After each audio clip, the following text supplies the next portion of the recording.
dinləsək də alınmır. Ay həyatım, ay əcəlim, ayrılaq.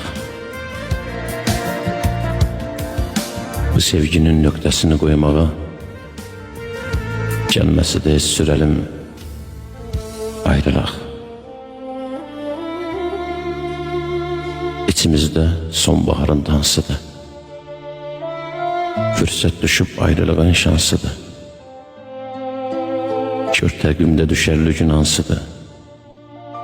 Qırmızılı mənim dəlim, ayrılaq. Deyəcəyim sözü sənə qıymıram.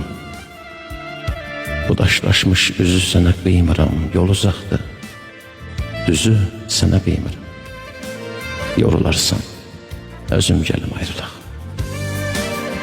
Durup demə ki kəş olmasın. Son görüşdə gözündə yaş olmasın. Elə-belə davadalaş olmasın istəyirəm. Əlim ayrılaq.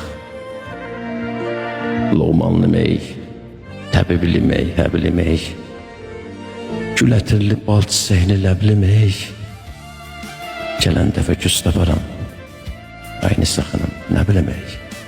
Bu dəfə də gedim gəlim, ayrı.